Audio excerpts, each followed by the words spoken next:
Hello friends, রিকিস ফ্যাশনে আবারও একটি মিনি ব্লগ নিয়ে আপনাদের সামনে এসে হাজির হয়ে গেলাম। আর এই যে আজকে আমাদের ব্যাঙ্গালোরে ফেরার দিন।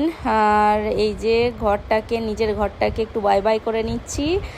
আর এই যে সমস্ত কিছু এখনও আমরা ওয়েস্ট বেঙ্গলে আছি। কিছুক্ষণ পরই আমরা চলে যাব। আর খুবই মন খারাপ লাগবে। আর বলতে বলতেই বেরিয়ে পড়েছি এখন। এই দেখুন, আজকে যাচ্ছে চিকি আমাদের সাথে যাচ্ছে। ও কলকাতায় পড়াশোনা করে, তো চিকি কলকাতায় নেমে যাবে আর মেট্রো স্টেশন দেখে। আর আমরা চলে যাব এয়ারপোর্টে। এই যে সকলে এসেছে আমাদেরকে ছাড়তে, তো আমরা এখন গাড়িতে উঠে যাচ্ছি। এই সময়টা সত্যি বলে বোঝানোর মতো নয়, খুবই কষ্টকর একটা সময়। খুব মা বাবাকে, নিজেদের লোককে, নিজের বাড়িকে ছেড়ে যাওয়া যে কী কষ্ট, সেটা একমাত্র যারা বাইরে থাকে তারাই বুঝতে পারে। এই দেখুন, খুবই কষ্ট লাগে।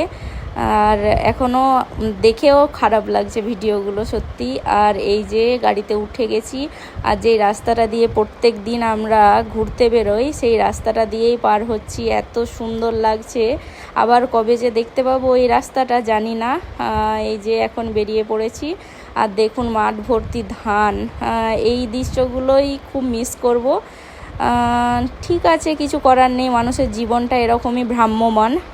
আজ এখানে আছি, কাল ওখানে আছি, এটাই তো জীবনের একটা পার্ট। তো এই যে বেরিয়ে পড়েছি সকলে মিলে। দেখা হচ্ছে নেক্সট ব্লগে।